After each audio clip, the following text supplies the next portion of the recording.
Eta asmatzen jaurari lebekatuen barkazan eskatu.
Hegazti, abere eta lurreko biztiekin, ontzitik atera eta lurrean bizi diren guztiekin. Ona, zuekin ditu nahi bidez, ematen dizuedan hitza. Ez duela loteak berriro bizitutik ondatuko. Ez dela aurrerantzean izango lurra suntsituko duen lurdurik. Jainkoak esan zuen gainera, hau da zuekin eta zuen artean bizi diren bizidun guztiekin belaun ez belaun eta betiko egiten dudan itunaren ezaugarria. Neure hortzadaga ibiliko dut hodeietan, eta hura izango da lurrarekin egiten dudan itunaren ezaugarria. Nik zerua lanetxean hortzadaga agertuko da hodeietan, eta horretuko naiz zuekin eta bizidun guztiekin dudan itunaz, eta ez da izango gehiago bizidunik suntsituko duen lurberik. Jaunak zena.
Urura, orain zek salatu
Aldi hartan, espirituak basamortura bultzatu zuen Jesus. 40 egunez egon zen basamortuan. Satanasek tentatzen zuela. Pasapiztien artean bizi zen eta ingeruak zituen zerbitzari. Joan bataiatzaileak kartzelan sartu zutenean, Jesus Galileara joan zen eta Jainkoaren berri ona hots egiten zuen. Honela zioten, bete da epea eta hurbil da Jainkoaren erregetza. Bihotz berri zaitezte eta sinetsi berri Jaunak esana.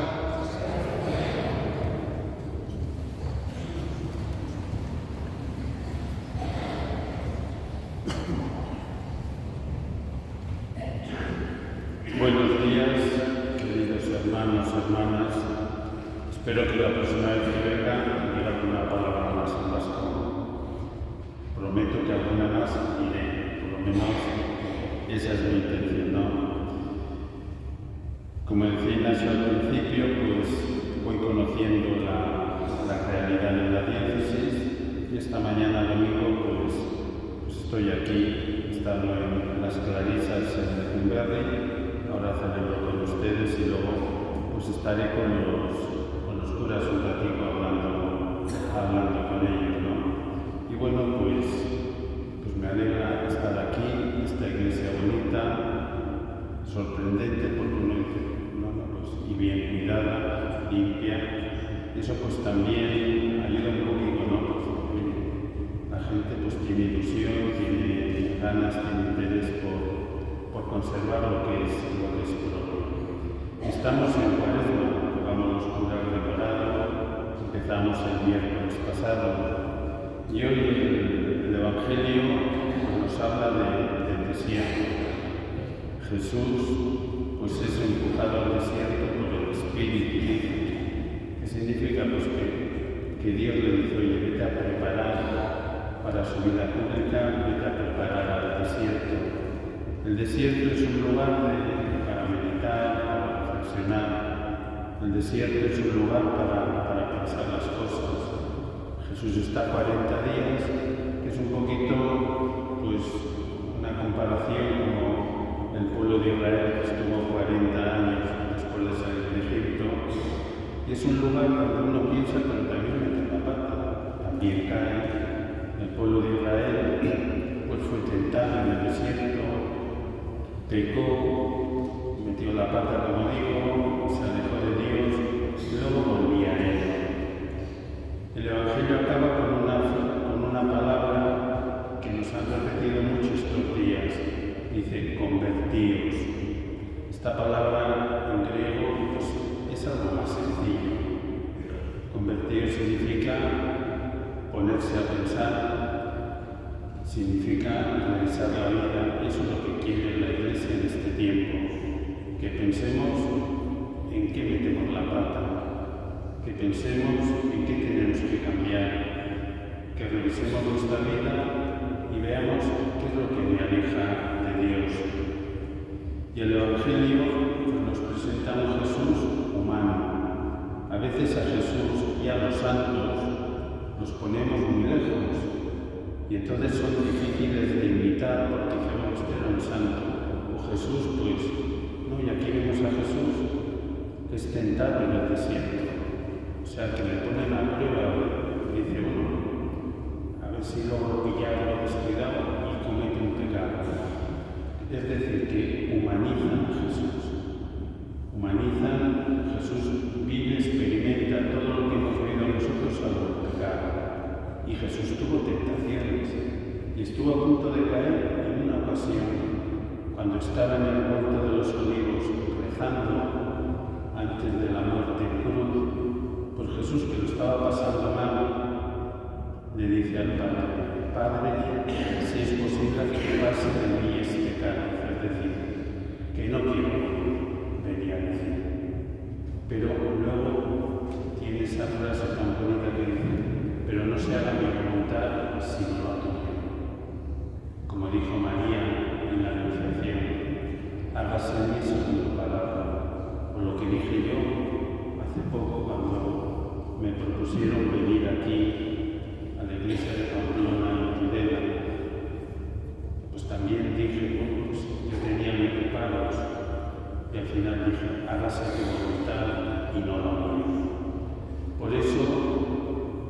tentación está ahí.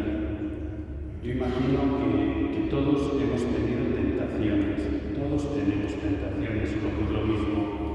Todos vivimos situaciones que nos ponen a prueba y caemos, pecamos, pues sí, y no pasa nada. No hay que dramatizar, no hay que asustarse, somos humanos, no somos perfectos, somos débiles. Pero lo importante no es caer, sino levantarse. Por eso, lo importante es mirar al futuro con esperanza. Tentaciones muchas, caemos muchas, dudas en nuestra vida muchas, metemos la pata pues muchas veces.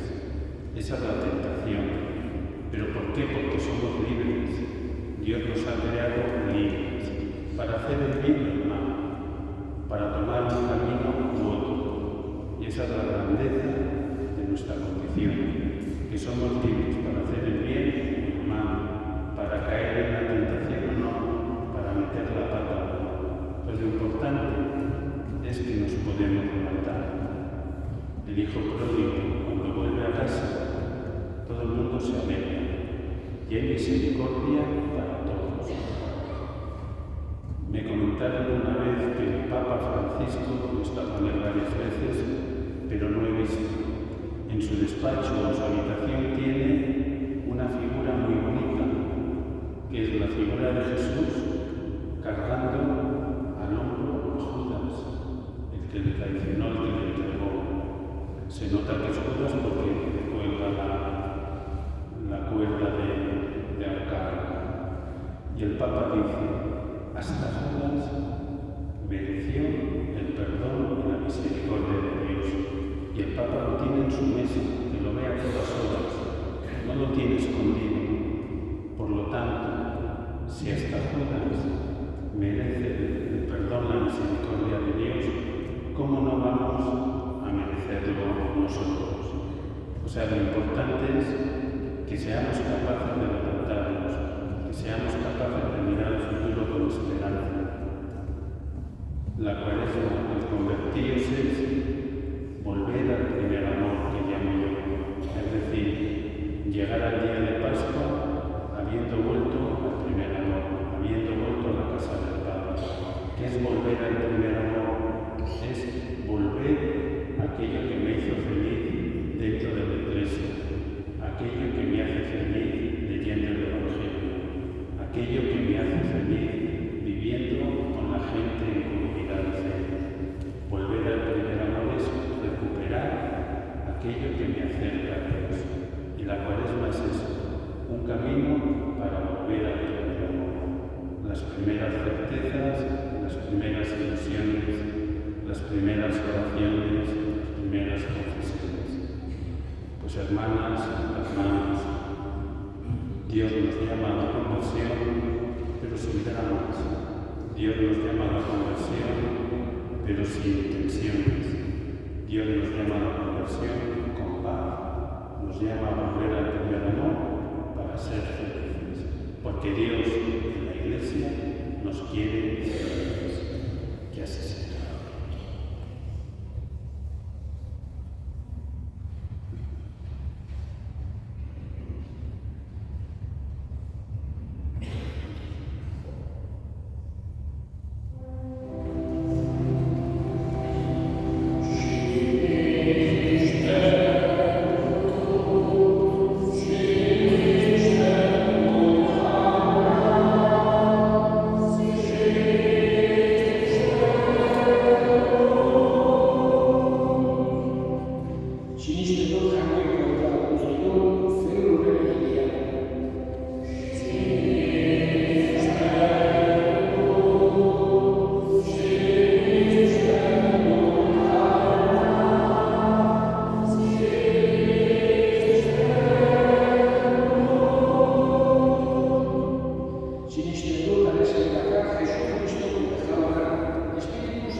Sortu eta Maria Virginia Bezaitzera, Ponzio Pilatorren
Begira zure elizaren sinismenari eta ez zure pekatuei, eta zure gogoa bezala, emaiozu elizari bakea, emama asuna, errege bizik izera, gizaldi eta gizaldietan, jauen bakea eta zuegin. Emaiozu bakea.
egin izan duen.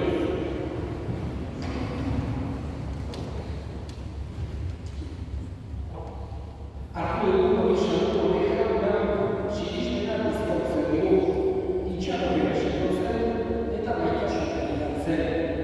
Egizu ikasbezak gure egizko goizunaren Jesusen usen izan den, eta zure hortik ateratzen diren hitzetan bizia ikutzen. Jesus Kristo gure jauak bitartez. Eta oharkaro bat, datorren igandean, ezan nagusian, iaz Arjupeko hildako kide guztien alde errezatu. Datorren igandean, kontutan izango dira Arjupeko hildako guztiak. Eta baita ere datorren igandean bezetan, gogoan hartuko dugu, Maria Eguena, Emilio izaten, Dereko Tenkoenean. Y agradecemos profundamente la visita de nuestro pastor, Florencio, y esta es su casa y siempre que venga a tener aquí abierto la acogida de la comunidad cristiana de Tenerife.